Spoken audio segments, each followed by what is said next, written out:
الشركات العملاقة المحترمة بتحب دايما تعمل لك حتة حنينة كده عشان لو ما قدرتش تشتري الكبير اللي خاطف الأنظار، فبيعملوا لك عربية في الحنين فيها كل الاختراعات اللي بيحطوها في عربياتهم الكبيرة بس بسعر حلو. دي البي واي دي السي لاين 5، أحدث ما قدمته بي واي دي في عالم السيارات المصري في الحتة الحلوة بتاعتنا بتاعت الأسعار دي ام اي بتستهلك 5.5 لتر من البنزين لكل 100 كيلو وتقدر تمشيك بالتفويله الواحده لحد 1000 كيلو. ده طبعا الكلام اللي الشركات بتقوله، بس لما جربنا العربيه لقيناها فعلا بتمشي 1000 كيلو بالتفويله الواحده. بتطلع قوه حلوه 210 حصان و300 نيوتن وبتجيب من 0 ل 100 تحت ال8 ثواني. ميزتها انها سريعه وجرايه ونشيطه وبتاكل في الارض وبتفرك.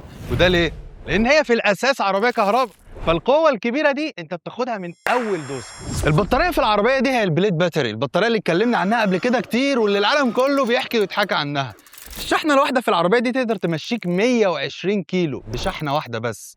جوه البلد مشاويرك اليومية كل يوم نمشي ال 120 كيلو.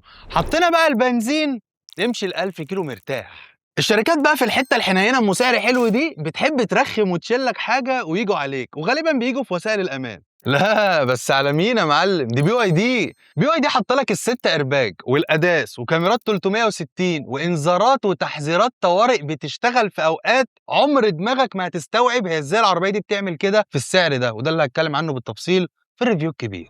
ومساحتها الداخليه كبيره وكراسيها مريحه، والكرسي هنا كهرباء والشاشه فيها ابل كار بلاي واندرويد اوتو وايرلس والشاحن وايرلس. فملخص العربيه دي زي ما احنا شفنا كده، شركه كبيره عامله لك عربيه في الحنين حاطه لك فيها كل الاختراعات اللي بتحطها في العربيات الكبيره. الحمد لله. طبعا انتوا عارفين المواضيع مش كلها بالنسبه لي وردي، فاستناني بقى في الريفيو الكامل اللي بنشوف فيه عيوب ومميزات السي لاين 5 من بي واي دي. كان معاكم محمد الباشا، سلام.